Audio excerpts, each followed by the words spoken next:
안녕하세요, 여러분. 저는 85세의 노인 전문의 박건수입니다. 40년간 수천 명의 어르신들을 돌봐온 경험을 가지고 있죠. 선생님, 저희 아버지가 요즘 이상해요. 밥도 잘 안 드시고 자꾸 피곤하다고 하시는데 그 증상들을 언제부터 발견하셨나요? 한 3개월 정도 된 것 같아요. 그냥 나이 드셔서 그런 줄 알았는데 많은 가족분들이 그렇게 생각하시죠.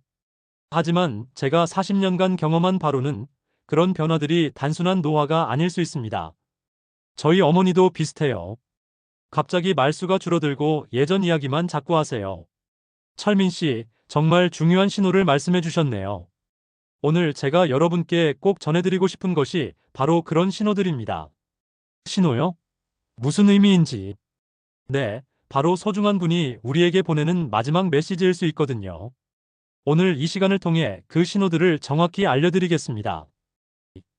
여러분, 제가 오늘 전해드릴 이야기는 40년간 노인의학 현장에서 직접 경험한 가슴 아픈 진실입니다. 지금 이 순간에도 여러분의 소중한 가족이 보내고 있을지 모르는 마지막 신호들, 그것을 그냥 늙어서 그래라는 한마디로 넘어가고 계시지는 않나요? 저는 수천 명의 어르신들의 마지막을 지켜보면서 한 가지 확실한 사실을 깨달았습니다. 대부분의 분들이 떠나시기 6개월에서 1년 전부터 분명한 신호를 보내신다는 것입니다. 하지만 안타깝게도 90% 이상의 가족들이 이 신호들을 놓치고 있었습니다. 그리고 장례식장에서 미리 알았더라면 일하는 후회의 눈물을 흘리는 것을 너무나 많이 봐왔습니다. 여러분, 이 영상은 여러분의 생명과도 같은 정보입니다. 절대 중간에 끄지 마시고 끝까지 시청해주세요. 여러분이 놓치고 있는 그 작은 변화가 바로 마지막 사랑을 전할 수 있는 소중한 기회일 수 있습니다. 지금 바로 알림 설정을 해두세요. 언제 닥칠지 모르는 가족의 마지막을 위해 지금 이 순간 준비해야 합니다. 첫 번째 신호, 설명할 수 없는 체중 감소. 제가 40년간 임상에서 가장 자주 그리고 가장 먼저 발견한 신호입니다. 하지만 동시에 가장 많이 무시당하는 신호이기도 합니다. 우리 어머니가 요즘 입맛이 없다고 하시네요. 이것이 제가 가족분들로부터 가장 자주 듣는 말입니다. 하지만 여러분, 이것은 단순한 입맛 저하가 아닙니다. 몸이 이미 마지막을 준비하기 시작했다는 명백한 증거입니다. 제가 담당했던 환자분 중 평생 건강하셨던 정할머니는 6개월 만에 12kg이 빠지셨습니다. 처음에는 요즘 다이어트가 유행이라더니라며 웃어넘기던 가족들이 결국 3개월 후 장례식장에서 눈물을 흘렸습니다. 중요한 것은 이런 체중 감소의 패턴입니다. 일반적인 노화로 인한 체중 감소와는 완전히 다릅니다. 갑작스럽고 지속적이며 원인을 알 수 없다는 특징이 있습니다. 여러분의 부모님이나 할머니, 할아버지의 옷이 갑자기 헐렁해 보이거나 벨트를 더 조이게 되거나 얼굴이 홀쭉해졌다면 즉시 주의 깊게 관찰하세요. 이때 가장 중요한 대처법은 억지로 많이 드시게 하려고 하지 않는 것입니다. 오히려 소화가 잘 되는 부드러운 음식을 조금씩 자주 드시게 해드리세요.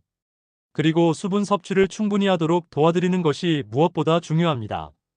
두 번째 신호, 회복되지 않는 극심한 피로. 이것은 평범한 피곤함과는 차원이 다릅니다. 아무리 쉬어도 회복되지 않는 뼛속까지 스며든 듯한 깊은 피로입니다. 제가 기억하는 환자 중 한 분은 평생 새벽 4시에 일어나 농사를 지으셨던 최할아버지가 계셨습니다. 그런데 어느 날부터 아침에 일어나기 힘들어 하시더니 결국 화장실 가는 것조차 힘들어 하셨습니다. 그 변화가 시작된 지 8개월 만에 할아버지는 우리 곁을 떠나셨습니다. 이런 피로감은 몸의 대사 기능이 급격히 저하되면서 나타나는 현상입니다. 몸이 에너지 절약 모드로 들어가 꼭 필요한 장기 기능만 유지하려고 하는 것입니다. 여러분, 지금 이 영상을 보시면서 혹시 우리 가족 중 누군가가 갑자기 계단 오르기를 힘들어하거나 조금만 걸어도 숨이 차거나 평소 하던 일상 활동도 버거워한다면 즉시 주목하세요. 이때 절대 하시면 안 되는 것은 움직여야 건강해진다며 무리하게 활동을 시키는 것입니다.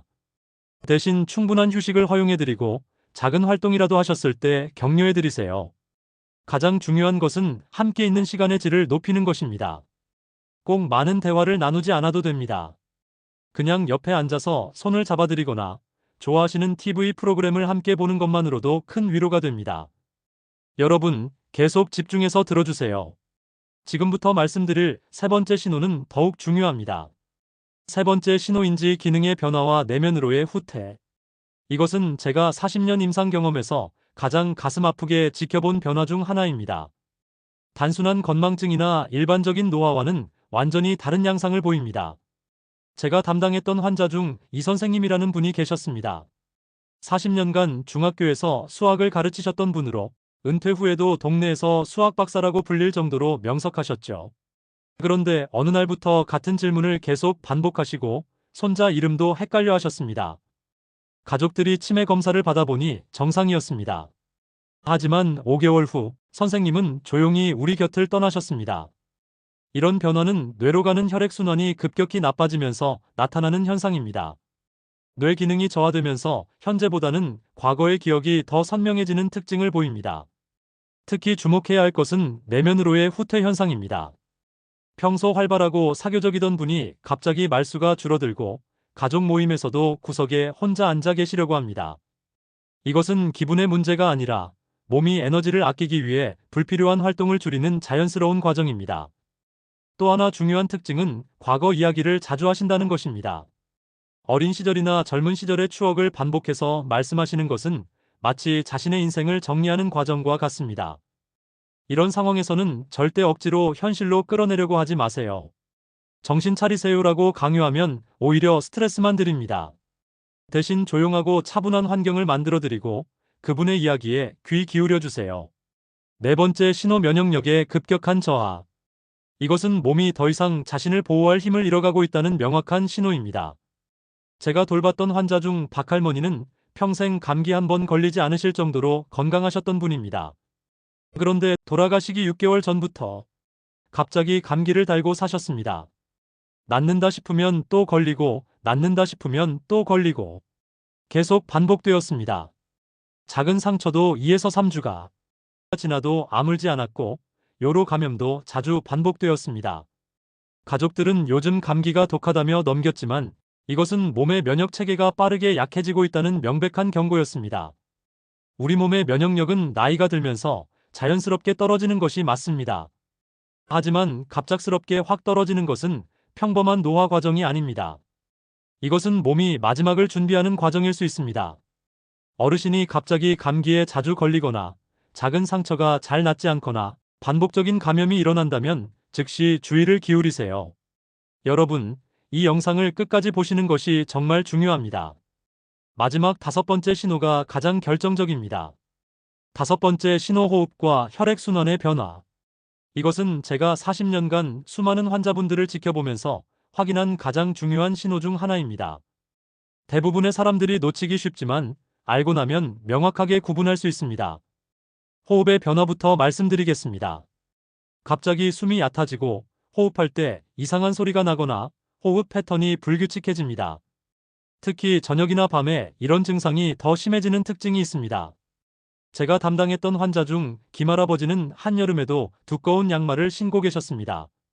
손발이 항상 차갑다고 하시면서요. 그리고 손톱과 입술이 약간 파랗게 변하는 것을 관찰할 수 있었습니다. 이것은 심장이 몸 전체로 혈액을 효과적으로 보내지 못하고 있다는 신호였습니다. 혈액순환이 나빠지면 몸의 끝부분, 즉 손발부터 차가워집니다. 그래서 한여름에도 양말을 신고 계시거나 이불을 덮고 계신다면 혈액순환에 문제가 있는 것입니다. 올바른 대처 방법. 이런 상황에서는 무리한 치료보다는 편안함에 집중하는 것이 중요합니다. 첫째, 호흡이 힘드시면 상체를 약간 높여서 눕게 해드리세요. 손발이 차가우시면 따뜻한 양말을 신겨드리되 너무 두꺼운 이불은 오히려 답답함을 줄 수 있으니 적당히 가볍고 따뜻한 이불이 좋습니다. 둘째, 방 안 공기가 답답하지 않게 해주세요. 창문을 살짝 열어 환기를 시키거나 공기청정기를 사용하되 직접적인 찬바람이 어르신께 닿지 않도록 주의하세요. 셋째, 수분 섭취는 이 시기에 가장 중요한 케어 중 하나입니다. 물을 많이 마시기 힘들어하시면 얼음 조각이나 젤리 형태로 수분을 섭취할 수 있게 해주세요. 입술이 마르지 않도록 자주 립밤도 발라드리고 구강 건조를 막기 위해 스프레이 형태의 인공침도 도움이 됩니다. 중요한 것은 이 시기에 과도한 치료가 오히려 남은 시간의 질을 떨어뜨릴 수 있다는 점입니다. 의료진과 상담은 필요하지만 어르신의 편안함을 최우선으로 생각해야 합니다. 신호를 발견했을 때의 마음가짐. 여러분, 지금까지 5가지 신호에 대해 말씀드렸습니다. 하지만 한 가지 분명히 말씀드리고 싶은 것은 이런 신호들이 모두 나타난다고 해서 반드시 곧 돌아가신다는 뜻은 아니라는 것입니다. 다만 이런 변화들이 눈에 띈다면 이것은 삶의 중요한 전환점일 수 있으며 특별한 관심과 돌봄이 필요한 시기라는 것을 의미합니다. 제가 40년 동안 수많은 어르신들의 마지막을 지켜보면서 깨달은 가장 중요한 진실은 이런 신호들을 알아채는 것이 중요한 이유가 남은 시간을 더 의미 있게, 더 사랑으로 가득 채울 수 있기 때문이라는 것입니다. 제가 평생 잊지 못할 환자 중 한 분을 말씀드리겠습니다. 강할아버지라는 분의 가족들은 이런 신호들을 일찍 알아채고 마지막 6개월 동안 정말 특별한 시간을 만들어냈습니다. 그들은 병원 침대를 거실로 옮겨서 가족들과 함께 있게 했습니다. 손주들이 학교 다녀와서 항상 옆에서 숙제를 했고 할아버지가 좋아하는 TV 프로그램이 나올 때마다 다 같이 봤습니다. 할아버지가 좋아하는 음식도 조금씩 만들어 드렸죠. 가장 감동적이었던 것은 손녀가 매일 할아버지의 이야기를 녹음해서 할아버지의 인생 이야기라는 가족 역사책을 만든 것입니다. 할아버지는 평생 동안 하고 싶었던 모든 이야기를 할 수 있었고 자신의 지혜와 경험을 가족들에게 남길 수 있었습니다. 할아버지는 마지막까지 행복하게 가족들과 함께 계시다가 평화롭게 눈을 감으셨습니다. 마지막으로 오늘 설명해드린 5가지 신호를 다시 한번 정리해드리겠습니다. 첫째, 설명할 수 없는 체중 감소, 단순한 식욕 저하가 아닌 몸의 기능 저하 신호. 둘째, 회복되지 않는 극심한 피로. 에너지 절약 모드로 들어간 몸의 상태. 셋째, 인지 기능 변화와 내면, 후퇴 과거 이야기 증가와 사회적 활동 감소. 넷째, 면역력의 급격한 저하, 잦은 감염과 상처 회복 지연. 다섯째, 호흡과 혈액순환 변화, 불규칙한 호흡과 차가운 손발. 여러분, 이런 변화가 보인다고 해서 너무 두려워하지 마세요. 오히려 이런 신호들을 알면 갑작스러운 이별이 아니라 마음의 준비를 하고 마지막을 함께 할 수 있습니다. 그리고 그 마지막 시간이 얼마나 소중한지, 그 시간을 통해 얼마나 많은 사랑과 감사를 나눌 수 있는지 깨달을 수 있습니다. 제가 40년간의 경험을 통해 여러분께 전하고 싶은 가장 중요한 메시지는 죽음은 슬프고 힘든 일이지만 동시에 사랑하는 사람과 마지막 순간을 의미 있게 함께하는 것은 인생에서 가장 특별하고 신성한 선물이 될 수 있다는 것입니다. 이 5가지 신호를 기억하시고 소중한 분에게서 이런 변화가 보인다면 마지막 시간을 더 의미 있게 준비하세요. 그냥 지나치기 쉬운 이 작은 변화들이 사실은 마지막 사랑을 전할 수 있는 소중한 기회가 될 수 있습니다. 이 영상이 여러분께 도움이 되었다면 다른 가족들에게도 이 소중한 정보가 전해질 수 있도록 지금 바로 좋아요와 구독 버튼을 눌러주세요. 다음 영상에서도 노후닥터에서는 더 좋은 삶의 지혜가 되는 정보로 다시 찾아뵙겠습니다. 여러분의 소중한 가족과 행복하고 의미 있는 시간 보내시길 바랍니다. 감사합니다.